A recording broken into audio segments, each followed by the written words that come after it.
Hello, welcome to this summary report of the electrical usage at our property in Huntingdonshire, England for the calendar year 2024.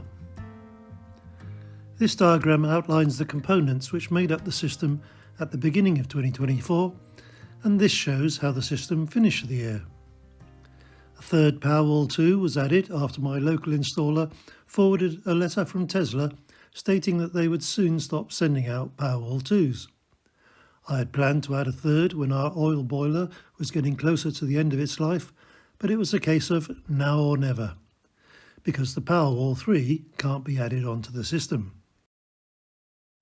This graph, which featured in my December report, shows the solar input from our two arrays for the calendar year. There are many more holes in the pattern than in previous years due to the increased cloud cover, and consequently 2024 had the worst total solar generation in the 13 years that we've had our southwest array. 4 months, namely May, September, November and December, were new lows for those months, and January 2025 has just joined the list to make it 5 months having had their low points in the last 12 months. This diagram adds the grid input to the solar.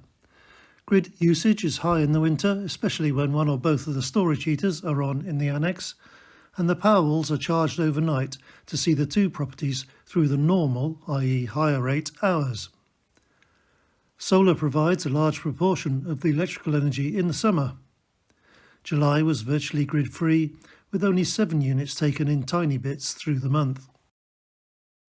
This graph summarises the electrical input for each month of 2024. The data comes from the aggregation of the daily readings of the electricity meter and the two solar generation meters. During the year, we generated 5,671 units of solar energy, according to the generation meters, down around 9.5% from last year's 6,275. The Tesla system measurement was 5,470, a difference of 3.5%. We imported 5,088 grid units, down from 5,720 last year. The total electrical energy input was therefore 10,759 units, down from the 2023 total of 11,995. The Tesla figure was 1.9% lower at 10,553. The Tesla app says that 328 units of excess solar were exported to the grid, which was 6% of the solar energy input, a reduction from last year's 445 units. 1,203 units were used by the Zappi to charge our car. 3,978 units went into the Powerwalls and 3,351 came back out, a round-trip efficiency of 84%. When the second Powerwall was added, the figure had dropped from around 89%, but Tesla customer service stated that the 84% figure wasn't unusual. I'm not so sure. That leaves 8,395 units used by our house, the annex and the swimming pool, down from 2023's 9,216. At this point, I had initially planned a section on all the errors made by EDF over the year and subsequent discussions with their customer services, but I've decided not to do so in this video as they have ensured that I haven't been financially disadvantaged. I may yet make a separate video on these matters.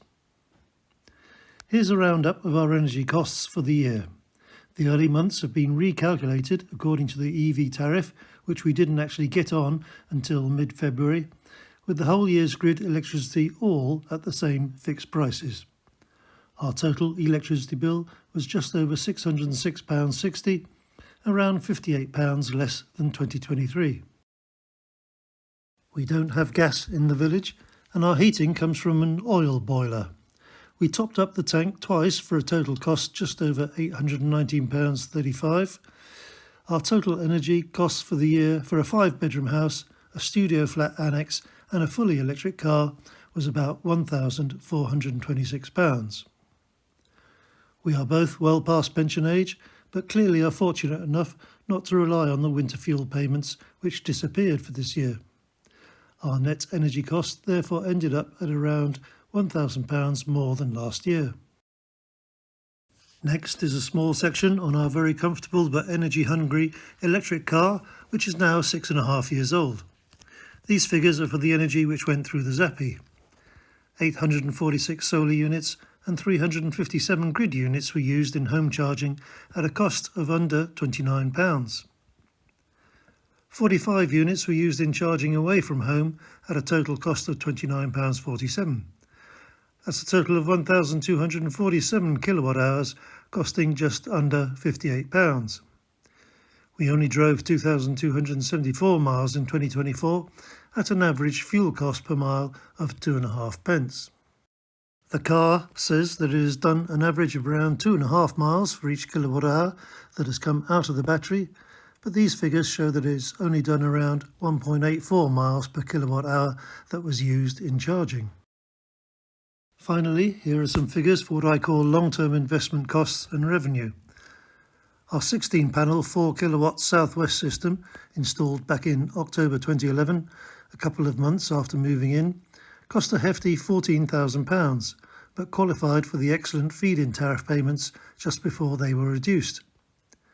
We received £750 back for referrals when 3 of our friends used the same company, giving a net cost of around £13,250.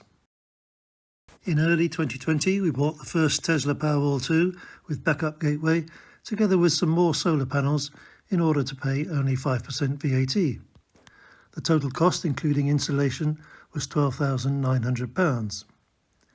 In November 2023, the second Powerwall was added to make our system more secure. Including the full 20% VAT, the cost of the Powerwall with installation was £7,800.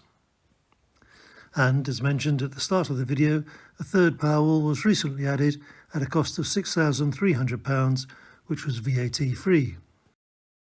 Against this total investment of £40,250, we have so far received feed-in tariff payments of £24,483. Ignoring the savings on electricity that we've obviously had in the past 13 years and other complications, that means that we now have nearly £16,000 to be recovered, which will take approximately 7 more years of FIT payments. We are now just over halfway through the 25 years of feed-in tariff payments.